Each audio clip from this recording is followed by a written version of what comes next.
Hey guys, what is up? It's Dusty here, and welcome back to another episode of the Daily Crypto News. And I don't think any of you would be surprised if I were to tell you that the crypto market is in a pretty crazy situation right now. I mean, we have the entire crypto market being down roughly 2.2% today after going on an insane rush over the last couple of days. I mean, Bitcoin right now is still up 7.7% throughout the week, Ethereum up 4.5%, and XRP up 3.4%. Generally speaking, just an extremely bullish period, but that begs the question, is this all a trap?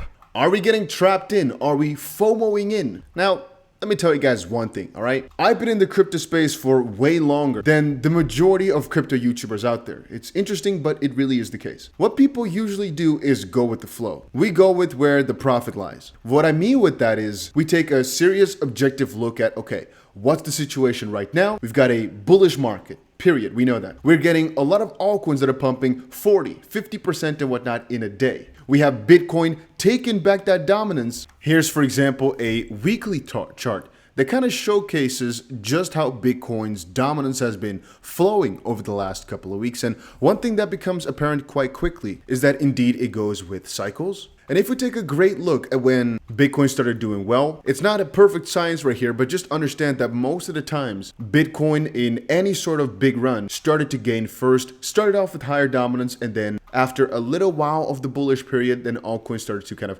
take over and Bitcoin gave some of its dominance back. It would not be too weird to, first off, for Bitcoin see another push towards like 47% or so dominance in the market before altcoins then again taking over and going for those insane rushes. But like we also stated earlier, we have broken out of a 440-day downtrend. Depending on where the price gets to in the next 2 or so hours, it's going to decide whether or not this was a breakout with a retest, and that is all decided on this $22,500 mark. If we close where we're at right now, this was a retest, and even though this is not the most bullish indicator, because then we would have needed a green candle after the breakout, a confirmation candle, albeit that potentially this already counts as a confirmation candle. Either way, this would then be a retest of the trend line, and that means that there's some good potential for further upside. If, however, we do end up getting a little bit more of a negative candle here, that basically means we had a false breakout, and then as of this point, we can only call it a bull trap or fake. That's on the broader scale of things. There's multiple other indicators, though, that showcase the opposite. One of the things we stated earlier was the major resistances that lie along the way for Bitcoin. And one of the things we specify is the most important thing to identify here is when the bottom is in, basically. I mean, the bottom, what exactly do you call the bottom, right? We always look at cycles, and looking back, we can identify, okay, this part in 2018 looks like a bottom, this part in 2020 looks like a bottom, and potentially in the future, this part here in November of 2022 looks like a bottom. That does not mean, however, that instantly we're going to be seeing another all-time high. Again, taken from the first major Bitcoin all-time high at like 19,000, to the second time it touched it was a couple of years. Again, it took 3 years basically to get back to that point. And the same thing goes from the bottom in 2020, the last major bottom, before hitting that major top. I'm not sure again how many days were in between, but I think also, yeah, about a year, a little bit more than a year and a half was in between those two markers. And so if we've hit a bottom right now, all these movements can be quote unquote fake, but that all does not matter as long as we don't reach a lower bottom than our level at roughly $15,000. Because then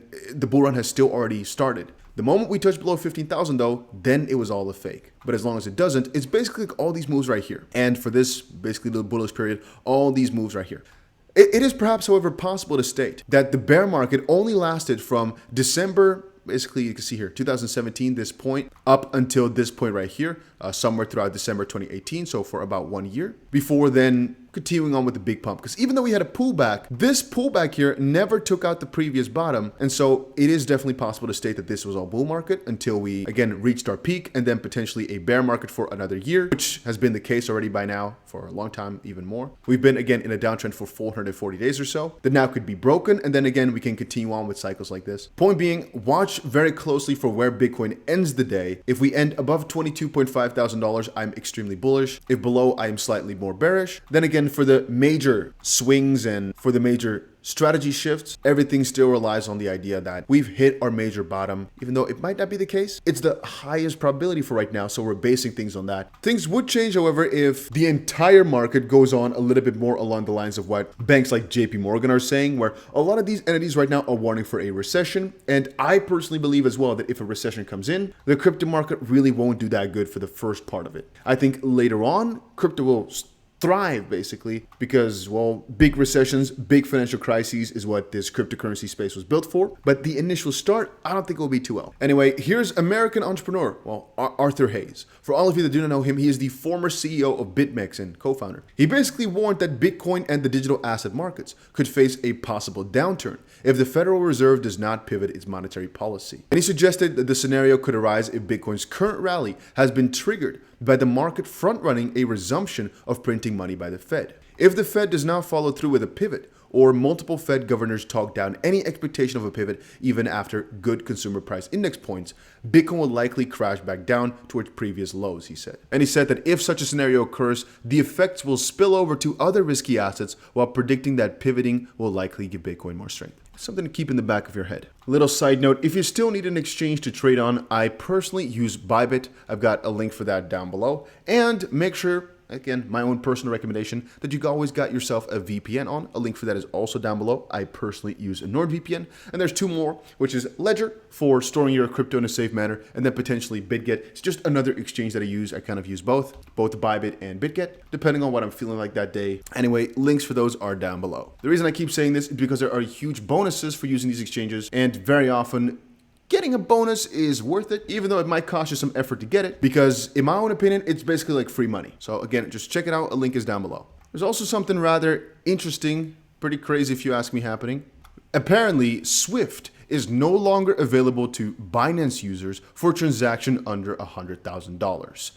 That's pretty wild. I've never used it before, but still. Apparently, there'll just be an outage for all the people transacting less than that, and this will start on February 1st for Binance. It's sad, but it's the sad reality. Apparently, the signature bank will only handle users' transactions of more than 100K, as the bank decreases its exposure to digital asset markets. And like with funds, like with many things, the higher the minimum threshold, the less sketchy and less difficult things get. For example, if you want to invest in a fund, very often the minimal exposure is $50,000 or $100,000. It's because regulations get so much simpler if a little bit more money is involved. And I think these guys as well just don't want to be quote unquote overexposed, and they'd rather work with that specific clientele now that they have the option to do so. So basically they're making buying crypto, selling as well, but specifically buying crypto more difficult. Because why would you sell crypto anyway, right?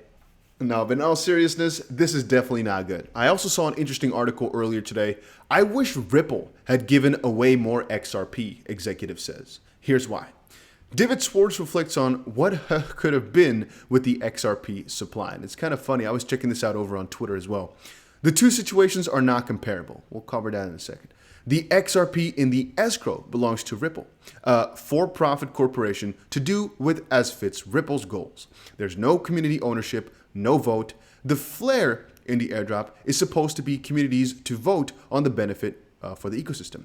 But as I've said before, I do wish Ripple had given away more XRP while it was still close to worthless. Everything gets much harder to do as we do go up in value. And indeed, you got to remember, David Schwartz was one of the co-creators of the XRP ledger. Right now, if we look back at it, a lot of cases would have been better for Ripple. A lot of arguments would have been better if they held less XRP.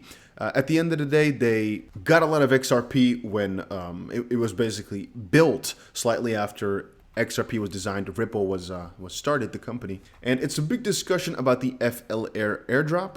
The Flare founder has himself also spoken out about Betrayal. Apparently, Hugo Filion, CEO of Flare, has shared his take on FIP01 proposal put forward by Flare. Again, this improvement proposal, so in this case, I believe it stands for Flare Improvement Proposal, but be my guest to change my mind on that one. The proposal aims to improve the token distribution model and reduce inflation while encouraging participation in the network. And it all has to do with how Flare basically comes into the ecosystem. I've talked before about why I'm not a big fan of Flare. I really hope you guys make a lot of money with it. I do have some, and I'm not selling my Flare, but it's not a coin that I'm going to be buying myself. I will buy most likely 0 Flare in my entire life. If it's gifted to me, I'll keep it. If my mind changes because one of these guys decides to talk with me, sure. But as of this point, with the information I currently have, I don't like the tokenomics. I don't like the way the coins are distributed. And again, like we've seen with this article, had Ripple been built in today's day and age, so not, 11 years ago, but right now, today, I probably wouldn't be the biggest fan of it.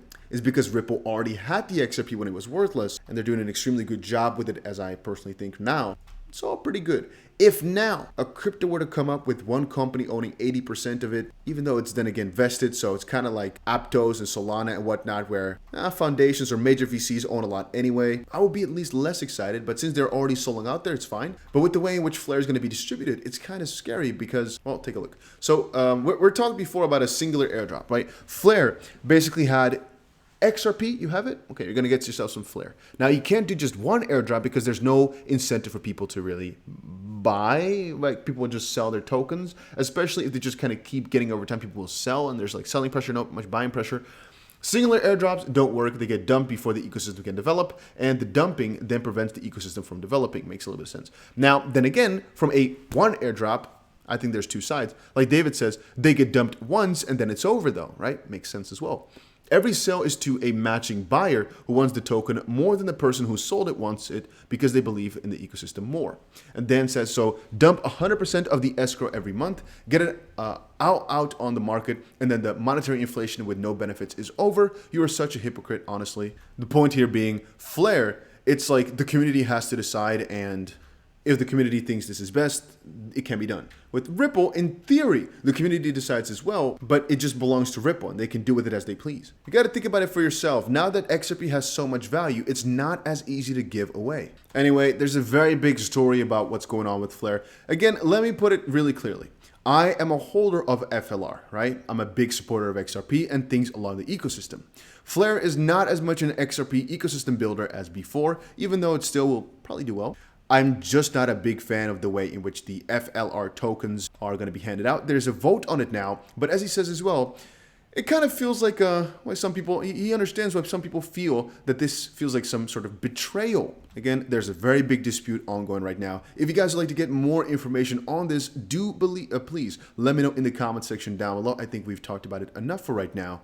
People are basically not happy that they used XRP holders in the XRP community and the XRP hype. And like Cryptic Wolfer says, let's face it, you just used the XRP community to boost up your project. Couldn't ask for a better free marketing campaign. Dumping will occur either way, and there will always be buyers and sellers. Yeah, things are just not that good for Flare right now. But a lot of people still are very excited about it, so don't get it twisted. Again, please don't get it twisted. There's a lot of negativity in here, but that does not mean the project cannot succeed. I honestly believe it will. There's a lot of good incentives for the project to do well, so please, if you're a holder, don't think I'm a complete negative Nancy. All I'm saying is it's not my favorite. I have a couple of critical points. That does not mean I'm going to sell it. I'm going to keep holding it for a long time, potentially forever. And if they do end up sitting down with me at some point, which I think we will do, they can even convince me to become a very big bull on it. So as of this point, bearish, and I don't think there's anything exciting in my Flare arsenal. But yeah, if I had to make a choice, either hold XRP or FLR, I'd choose XRP every single time. That's basically my philosophy. And with a lot of other coins, I'm thinking, well, but it's nice to have the exposure to this asset. For example, Algorand, yeah, I think it's pretty nice. I want to have some besides my XRP. Okay, Bitcoin, yeah, I want to have it besides my XRP. Ethereum, I want to have it besides my XRP, sure.